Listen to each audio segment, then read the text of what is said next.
In other exciting news, Sony Tradeshow, bit of a rebrand. SceneScape. I think it's good. It's going to be fun. RX 100 Mark V could do 980 frames for like a 5-second burst. That's right. And that was how much memory there you could was fit for. on that sensor layer, the logic layer. Exactly. That's incredible. So we had a few questions come through over the last week, so I thought we'd just touch on a few of those. Let's do it. Hello and welcome back to another episode of the Full Frame Podcast. We're in the studio today again with Sean. Hey, Clyde, how you doing? Not too bad. How are you? Good. Again, a bit of a slow news week. A bit of a slow news week. There was, I don't know, DP Review did a thing about how to clean your sensor. I thought, that's kind of interesting. Always topical. And we are going to talk sensors today. Is that right? Yeah, we've talked lenses, so today we're going to talk sensors. So I'll kick us off. Sony has basically pioneered what's it called? The old one before we moved to stack. I always forget. Yeah, back illuminated sensor. Yeah. Okay. So kicking us off, Sony developed the back illuminated sensor as opposed to traditional CMOS. Yeah. So we'll probably just talk through that a bit and then all the other types of sensors we've developed since. Yeah. And before, I mean, there's so much, I think a lot of the big innovations in sensor tech, it's hard sometimes to appreciate what the new thing does for you until you know like what we were working with before. Yeah. And so, when you like peel it back and you go back to the original kind of old and like kind of bad CMOS sensors, I mean, like that's the way it goes, right? Is like you do it first, you do it worst, because like the first thing is always the worst it's ever going to be, because why would you make a new thing if it's not better, right? So, the old CMOS sensors, I mean, they were actually kind of considered to be like the cheap, bad version of a CCD sensor originally. And the reason why they got popular was because they were cheap to make. You could just like print them off, whereas CCD sensors were like kind of complicated. And let's not get into them. But CMOS sensors, the way they work, you make them the same way you make like a computer chip. So you got a big sheet of silicon and you're essentially like printing the pattern on there. So you create a mask and then you use like various things to like etch in, then you remove the mask, you can add stuff on, you can take stuff off. It's all basically done using this, they call it like a printing process. It's like a lithography. And that's where you're like building in your focus, the autofocus array and everything onto the actual base of the silicon. Yeah, pretty much anything that's part of the way the sensor works gets put on at that point. You do have extra stuff that gets put on top. So you'll have all of the structure of all the pixels, everything that's involved in reading out the silicon gets printed on there as part of the lithography. And then you have like your color filters and your micro lenses. They're all kind of added on afterwards. So, when you make a sensor originally, it sees in black and white. It sees all colors as just, it's all light. It all comes in. So, you have to kind of add filters in to colorblind it to the certain colors. A lot of people already understand this, but yeah, you put on a color filter array and that makes it see color. And then you add on micro lenses, which are there to like basically help it be brighter. It gets to, ordinarily a lot of the light would be lost because it hits parts of the sensor that are maybe metal instead of being silicon or whatever. Yeah. And that light doesn't get absorbed properly. So you use the micro lenses to just focus the light onto the bits of the sensor that actually see stuff. Yeah. So that was kind of like the original way we were doing things, right? We were trying to use these micro lenses to up the fill factor, is what we call it. That's how much of the sensor actually sees light. And that's at the traditional CMOS. That's right. That's traditional CMOS. And the thing, I think something a lot of people don't realize is like a sensor is basically a solar panel. Like that's underneath it all.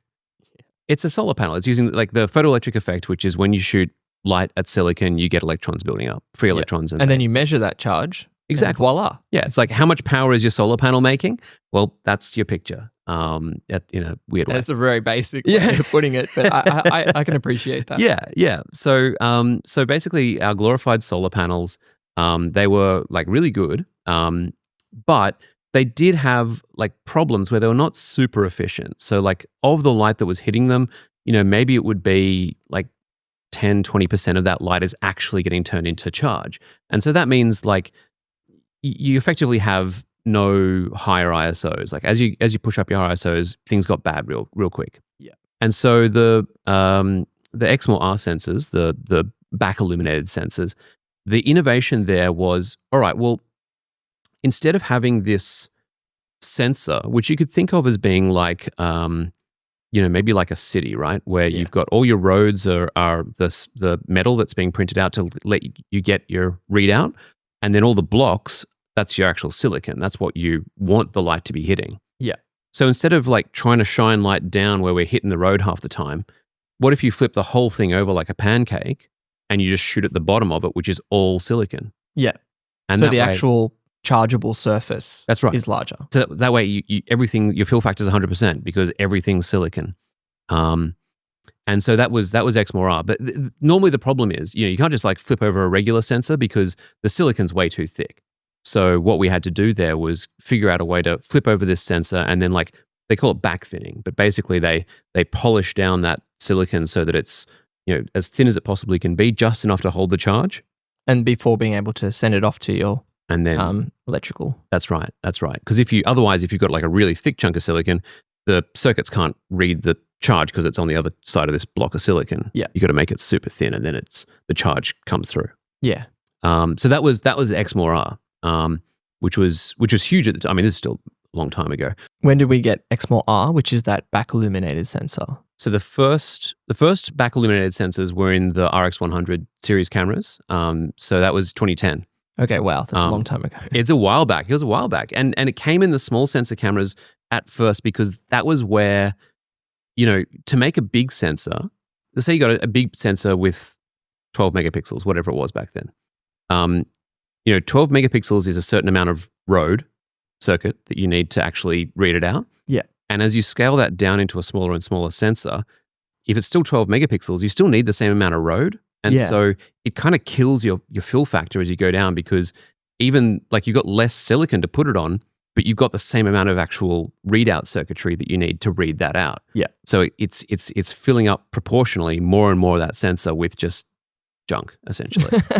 We won't call it junk. No, well, I mean, obviously, like to read it out, but it's space that's lost. That's right. It's not. Yeah, it doesn't let you read light anymore. So when you turn that into a backlit sensor, your gain is massive because you gain back. You're getting all that real estate back. Exactly. Yeah. Okay. And the other benefit of getting that XMOR sensor was not only do you not have to worry about losing light to that circuitry, but actually like you can put more circuitry on there because now you don't have to be because you're hiding it behind. Yeah, exactly. That's right. You don't have to try and like stay off the grass. It's like, nah, man, this is all free real estate now. Yeah. Does that mean that also bump up the number of autofocus points available as well, potentially? Yeah, absolutely. I mean, it bumped up everything we could do on the chip because now, you could kind of go to town with all this circuitry. And so that was where you saw the read speed of a lot of these chips go way up as well. One of the big things that we've always done, but did especially well from the XMOR era was what they called like line parallel readout circuits. So it was like, instead of having one analog to digital converter at the end that is trying to read everything pixel on that line is feeding to that one AD converter. Right. Then you could have like maybe potentially more. Or, originally we just had one per line, which was already like pretty damn cool. But then as you have more space, you can have more converters, you can read out faster, and all that stuff contributes to then having like higher frame rates and all that good stuff. Is that a good spot to cue in the original Alpha 9? Yeah. Well, so before we got into the Alpha 9 series, we did go to the XMOR RS sensor. Yeah. So the XMOR RS sensor, that was like the stacked sensor. Yeah. And again, came first in the RX100 series. Seems like that's a good category to keep your eye on for where we test new stuff. Well, yeah. I mean, who knows? But at the time, that was where the squeeze was. Yeah. Yeah. That was where we needed to get those advancements. And RS was... So it was a stacked sensor. What does that mean?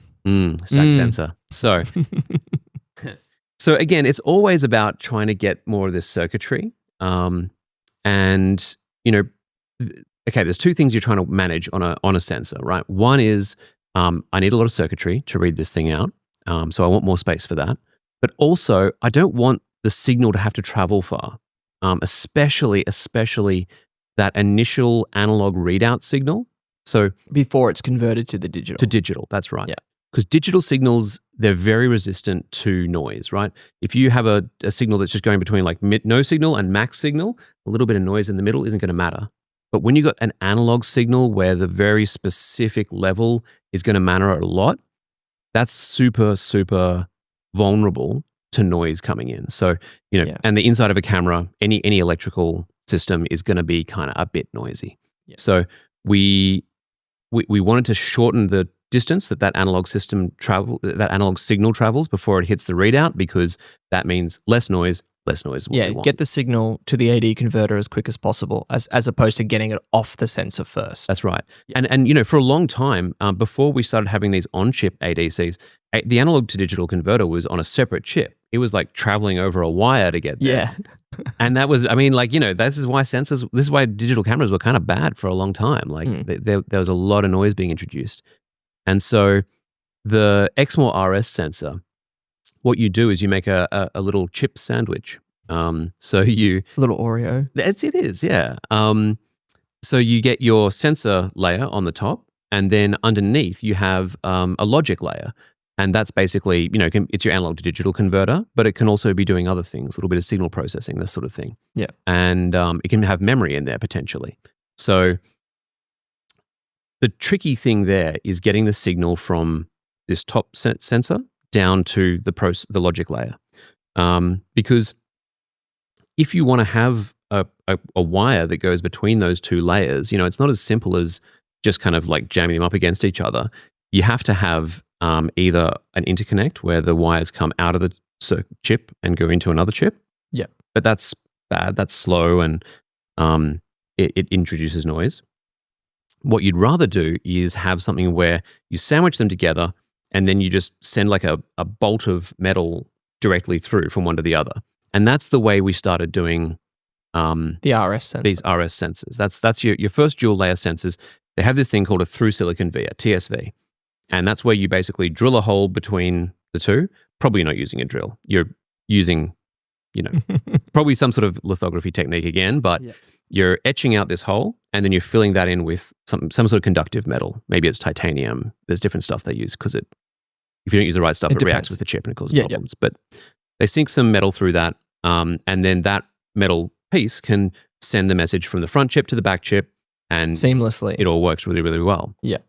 So we did that, and so what you would have is that your top layer is just all sensor. There's no readout circuitry, and then it just has these kind of like landing pads at the edges where you have your through silicon vias that pump all that data down onto the bottom layer, and that's your ADCs, that's memory, it's all this stuff that's doing extra processing. Yeah. So then we, in those models with the RS, we had like crazy high speed slow motion. We first did like 1,000 frames per second slow motion in that first Exmor RS sensor, and that was because you'd have this memory on the camera where you could buffer a ton of frames. I think it was that the RX100 Mark V could do 980 frames for like a 5-second burst. That's right. And that was how much memory there you could was fit for on that sensor layer, the logic layer. Exactly. That's incredible. Yeah, it's cool.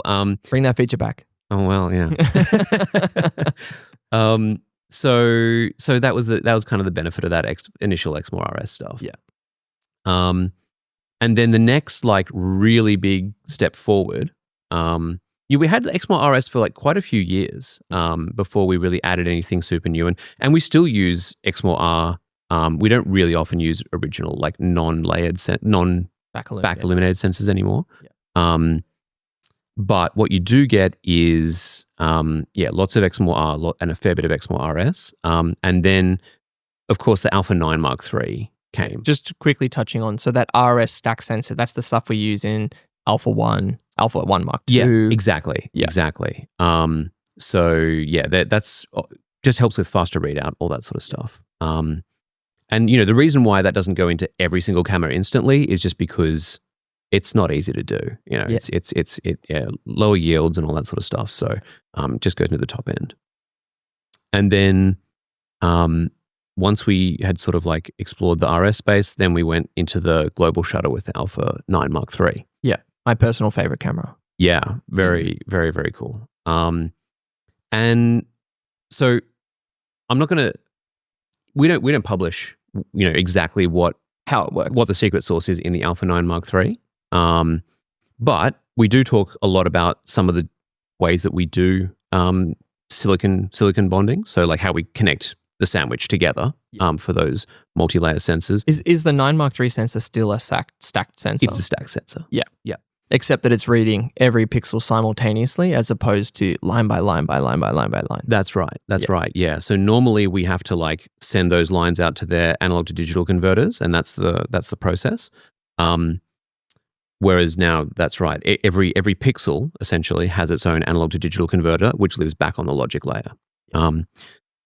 Now, you can't do that with a through silicon via. A through silicon via, that way of like sending a bolt through from the front to the back, you have to have a landing pad on each end for the bolt to hit. And it's in the context of a pixel, it's massive. So you can't do it in the middle of a sensor. Yeah. So what they do instead, you assume, is this thing called copper bonding or basically direct bonding. So you have a bit on the back of each sensor, which is designed to connect up, and then you align the sensor with the logic layer, and you align them so perfectly that all of the 24 million pixels are bonded to their corresponding part of the logic layer on the backside. So you got 24 million of these things. No wonder that thing cost an arm and a leg. They all have to match up perfectly. Yeah. And then you bake it, and basically a little bit of that metal on the pads melts together, and you get a conduction through there. That's incredible. It's insane. It's really insane. The more you learn about this, like the way that sensors and logic chips makes you are made, appreciate how incredible the stuff that we just shoot on a regular day is. Oh, yeah. It's crazy the stuff that goes into these things. And it's insane that progressions happen so quickly as well, because, talking from the RS, like say you're shooting on an Alpha 1, you're getting 30 frames a second at 50 megapixels. Yeah. And within 4 years, you've got the Alpha 9 Mark III, albeit it is 24 megapixels, but you're getting 120 frames a second. Yeah, and I mean, the bit depth on the Alpha 9 is going to be a whole nother world compared to what you were getting back then. So it's leaps and bounds, the technology. Yeah. And, a lot of this stuff isn't driven ultimately by the sensor world. It's driven by logic. Like, all the stuff with, AI and NVIDIA and like TSMC, a lot of those big fabs are, they're pushing this technology not for sensors, which ultimately are like kind of a small industry, very small industry. We're like a cottage industry over here, but we get a lot of the benefit of, all the people who are like throwing money at, like it used to be at crypto, and now the money's being thrown at AI, but whatever it is, silicon is just being driven by this big kind of push. Yeah. And then all the technology that goes into that, like 3D circuitry, which is what these layered sensors basically are.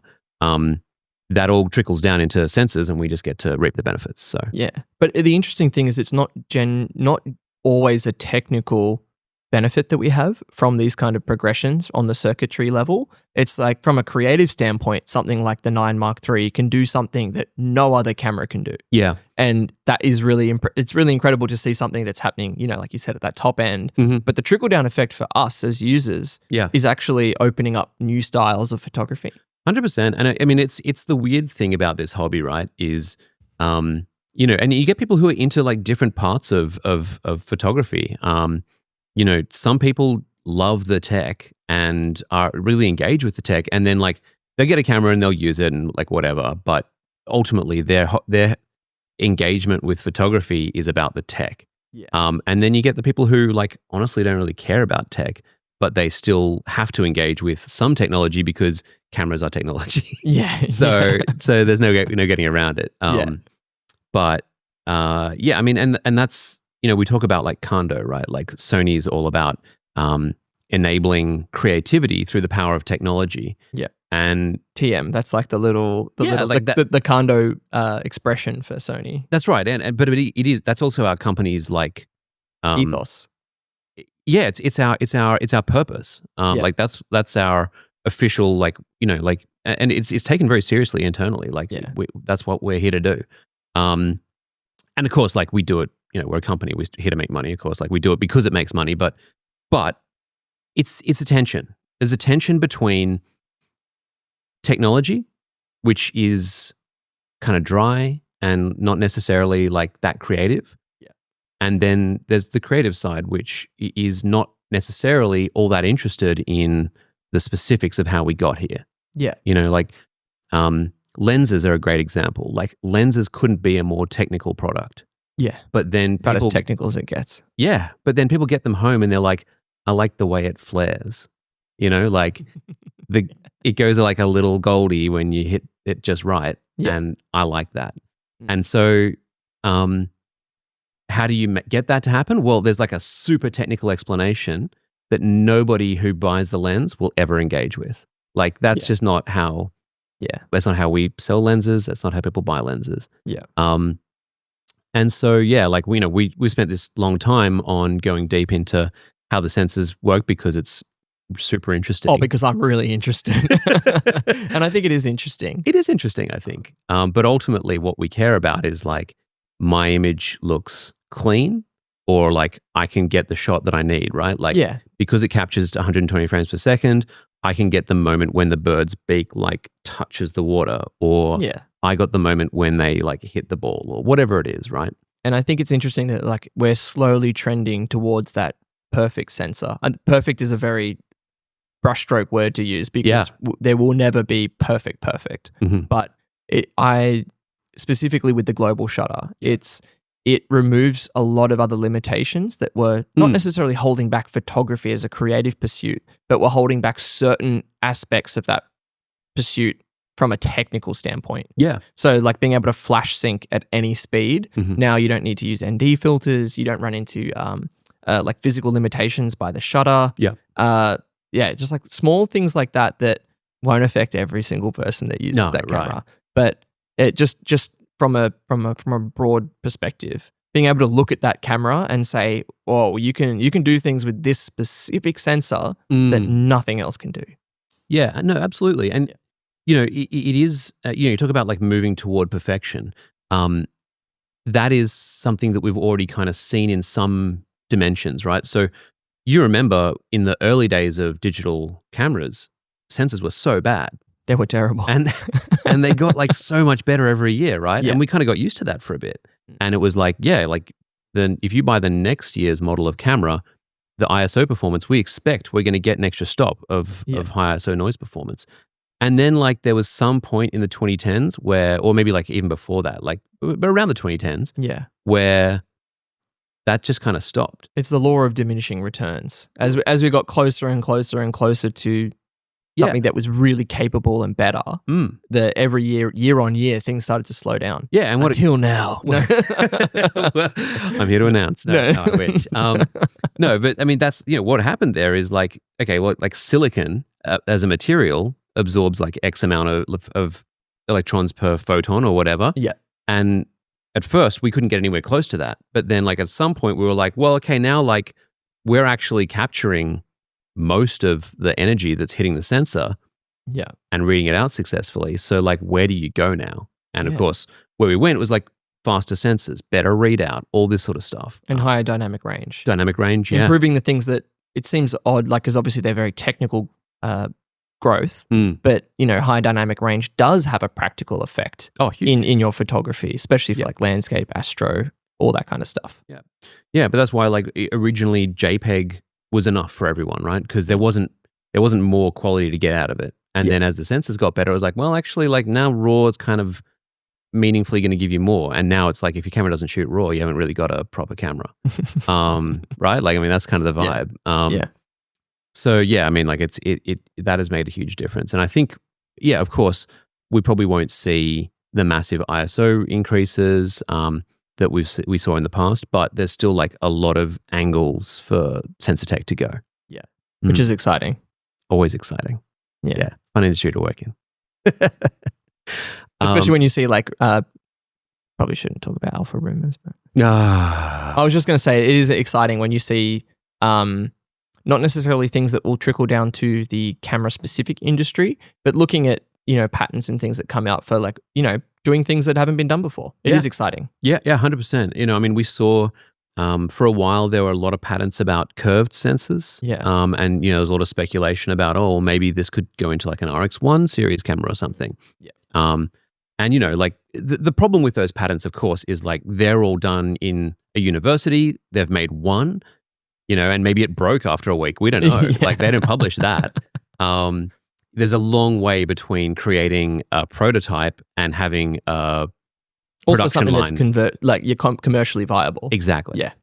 Yeah. I mean, I read a thing recently about we made a sensor that has a infrared sensing layer underneath, and then a infrared transparent optical sensor on top of that. So it's a dual purpose. It like takes pictures in visual light for us. Yeah. But then there's also they had it was a time of flight sensor, TOF, which is like a way of getting depth information from a scene. Okay. So you could capture both in the same image. Maybe that could open up new things probably it'll go into cars, because cars is what everyone's making sensors for. Or you could use it for geospatial mapping. Yeah. Yeah, because that way you're taking a photo of a scene, but then you could 3D render it based off the distance data. Yeah, if all the authenticity solution stuff, the C2PA stuff takes off, maybe it'll become like a new part of that as well, having, per pixel depth information. That could be really relevant.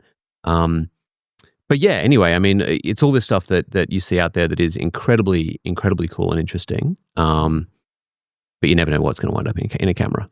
It's always a surprise. Do you want to talk quickly about sensor cleaning? Because you brought that up at the very beginning. Yeah. I think sensor cleaning is a tricky one for us to talk about directly, because in the end, Sony does not recommend that you clean your sensor. And the reason we don't recommend it is because it is dangerous. You can get in there and cause real damage. So, that's our official line, and that's kind of the way it is. In other exciting news, Sony Tradeshow, bit of a rebrand. SceneScape. Yeah, I think it's good. It's gonna be fun. Yeah. So same venue, which is White Bay Power Station. Yes. Second last weekend of September. Yeah. So coming up soon.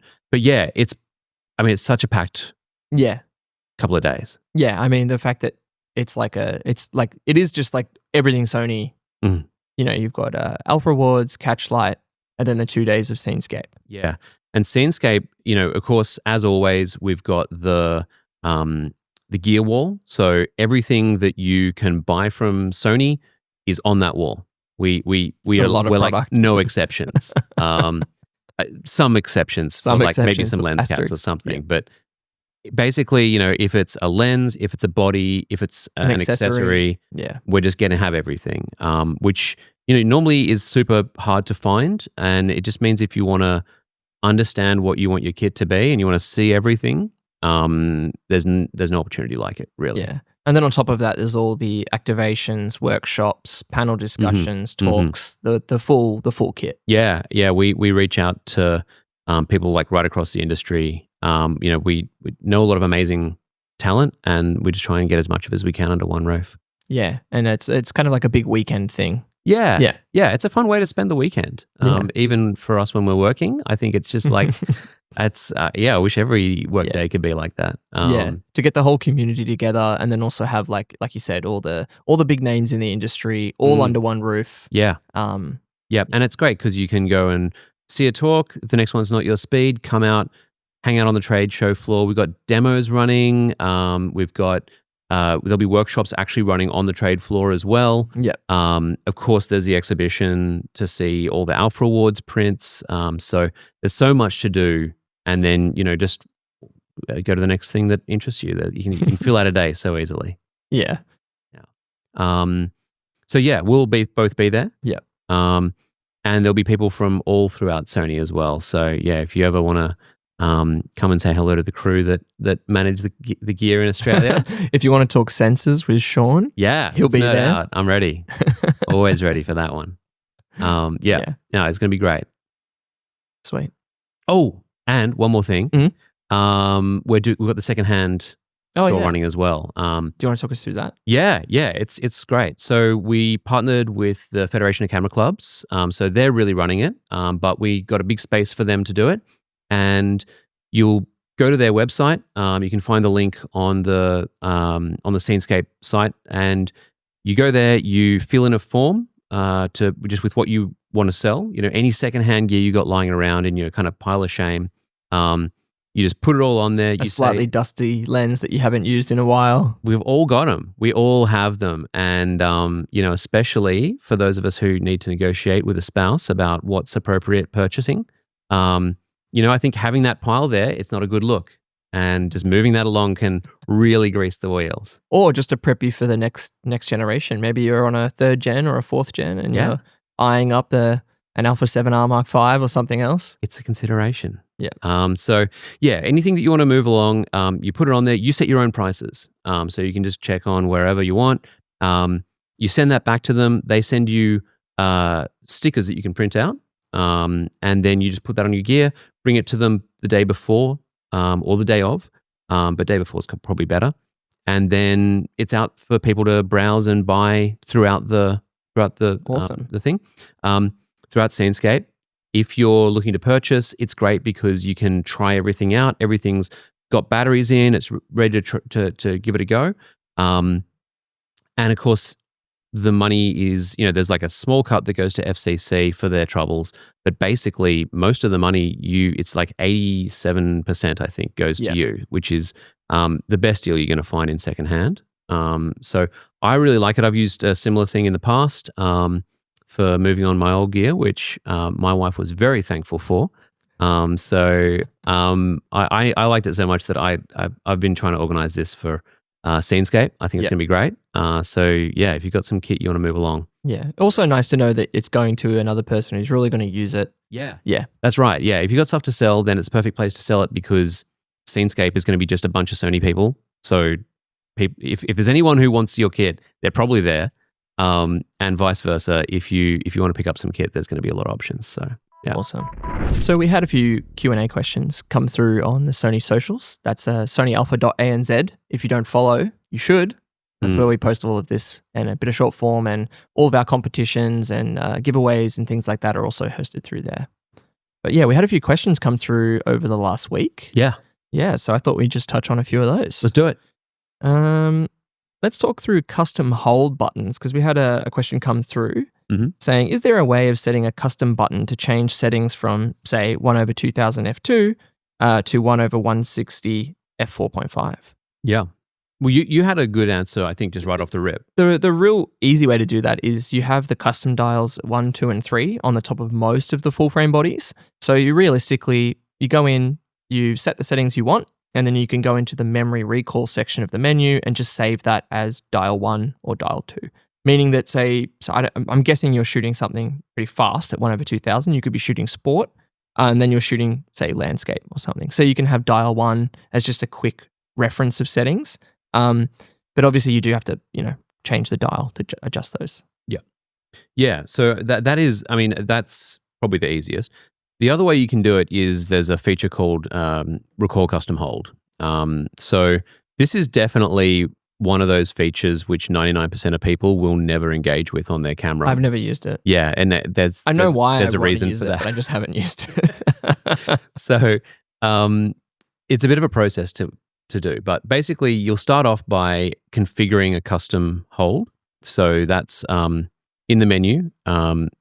Maybe we can post up a little visual that shows where you get it. But essentially, you go into the menu and you'll have like a series of custom holds that you can configure, and each of those you can either tell it like just pull my current settings, or you can dial in. I want it to have like this shutter speed, this aperture, this ISO, as specific as you want it. And it's not just for your exposure settings. You can have your focus settings. You can do everything almost. Yeah, there's a lot of stuff you can configure through that. So you go in and you'll set up whatever you want it to go to when you activate that hold, and then you'll go into your custom button settings and you'll configure a button on your camera to recall that custom hold. So maybe you could use like one of the buttons on the lenses. So if you're swapping between whatever the settings we mentioned, but when you hold that button, it will just revert back to those other settings. Yeah. You can set it up a few different ways, but basically, you hold down that button. while it's held, it's in whatever settings you configured. And then as soon as you release, it goes back to whatever you were doing before that. So most people I've seen using it don't necessarily use it for exposure settings. They'll use it more for focus or things like that. Yeah. So you can be, without having to press C2 and then scroll through your focus area, you can have the custom button on your GM lens can be wide. And then when you let go of it, it goes back to tracking or something like that. I think that's 100%. probably more usable. Yeah. It could be maybe you have it default being in manual focus, and while you're holding that button, it's in a kind of tracking mode, and then you release it to stop. You use it like a kind of customized AF on button. There's a few ways you can set it up, but I think it's the kind of thing where like most of us don't need to do that. Yeah. But if you do need to do it, it's good to know it's there. Yeah, especially if you're changing settings really quickly. Yeah.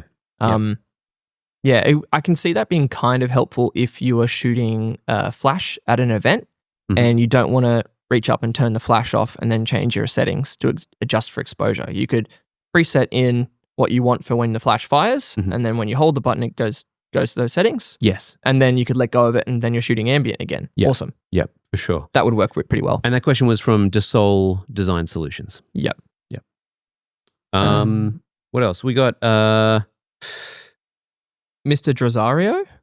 Mr. Drosario. The best tip you can give a Sony shooter shooting their first wedding. Yeah. This one's a big one. I think this is all yours. This is all me. I think firstly, interestingly, nothing to do with the camera, audio. I would happily watch a 240p wedding film that has amazing audio. You've got very clear vowels, very clear speeches. More than happy to watch that. Watching something in 8K with terrible audio, I wouldn't watch it. Yeah, it's a nightmare. So if I was, looking at buying a package or looking at a wedding vendor, then I think the attention to detail in terms of the storytelling, and that the big part of that is audio. I think I'd be prioritizing that. And then mostly being able to shoot very quickly. A wedding day is pretty packed, and the more gear you show up with, the harder it becomes logistically.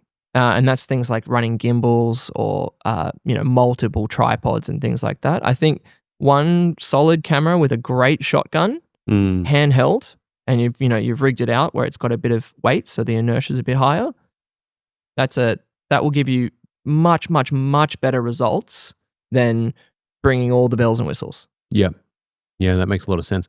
I think the other thing that's super important, and I think most people who are looking at shooting a wedding will have this squared away, but make sure that your locked shot is set up properly. Have the tripod set, have the power set up. Don't be caught out with like half your battery or whatever it is when the ceremony starts, because that's your safety blanket. You can be going around getting all the beauty shots, and that's awesome. But if your B-roll's great, but if you don't have A-roll to cut to, that's right. If your master's not sorted out, you're in trouble. Yeah. Probably as another Sony shooter, if your camera does support active stabilization, it will apply a small 10% crop, but you can get beautiful kind of panning shots and even walking shots handheld. I shoot all of my weddings handheld. Yeah. And even walking down the aisle, confetti in slow motion, all of that. That's all in active stabilization. Yeah. Just at 50p. And that's kind of like bad audio, right? Like badly shaky footage is distracting in that same way, where it's like, if it's that bad, I'm not going to watch it. Yeah, I agree. Also, probably lean into zoom lenses. Prime lenses are great and they look beautiful, but you don't want to get caught out where you're too close to someone or too far away. So a good 24-70, 28-70. 28-70s have taken over. They have taken over the wedding video space as well. Yeah. So 79 Thor sent in, just bought my first camera. It's an Alpha 7 IV. What's something you know now that you wish you knew about that camera or in general? I'm going to assume it's about the camera. I'm going to assume it's about the camera. Right. Okay, one thing that people don't think about, but which I think is really important, I care about it, and I think a lot of people care about it later, is setting all your in-camera kind of photo information.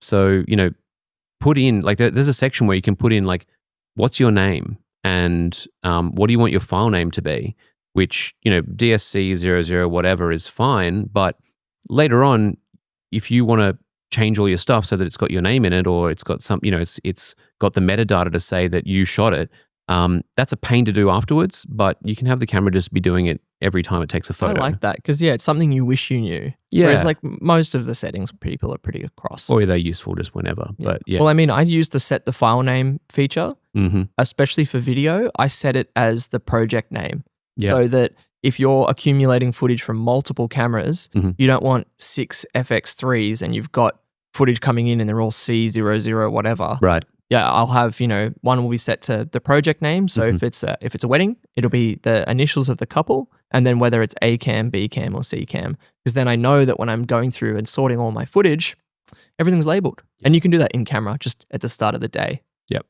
Yeah, I mean, like always set your time and date. I know maybe some people just want to rush past that, but if you don't, as soon as you look at it in your Lightroom library or whatever, it's all out of order. I've done that where I've shot on a Sony camera from alone and I haven't adjusted the date. And then I'll be scrolling through the camera roll on my iPhone and be like, why is that photo in 2017? Yeah. I took it yesterday. Oh, it's 1st of January 2017? That's weird. Yeah. Yep, 100%. Yeah, I wish I knew that stuff earlier. HH Pix asks, does the Sony A7 Mark III still keep up today in the professional world? I think the short answer is yes. Oh, definitely. Yeah. It's not... in the end, people were shooting professional stuff with the A7 Mark III when it came out. There's still professional shooters shooting on DSLR. Right. They shouldn't, but there's still so many professionals shooting on DSLR and those bodies are 12 years old sometimes. Yeah, people have done incredible work on much worse bodies than the A7 Mark III, so it'll do great. I think where you might start to think about it is just ease of use, quality of life stuff. An A7 Mark IV is going to make your life easier. An Alpha 1 is going to make your life easier. They all just have features that maybe will let you undershoot more. Like, where previously you'd be like, I'm going to cover this off. I'm going to get like 3-4 shots.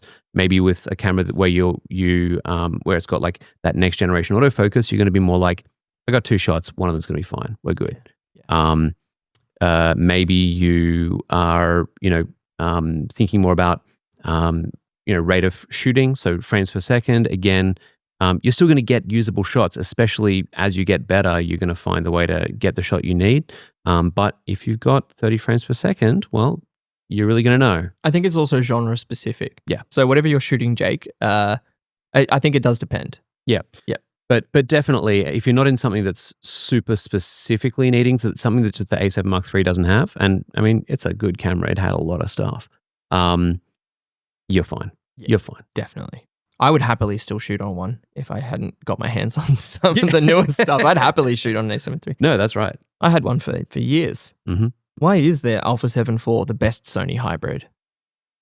I mean... The FX2, no. First of all, I think the Alpha 1 would like a word. Yeah. But it's probably the best in the sense of like bang for your buck. Oh, definitely. Giving you the ability to work both ways. And the follow on from that was like, what are the must-have features? What's a deal breaker if it's missing? I mean, I think these days, the stuff that you're looking for is like, you need to have really solid autofocus, right? Like, I think that is a kind of thing that separates the men from the boys.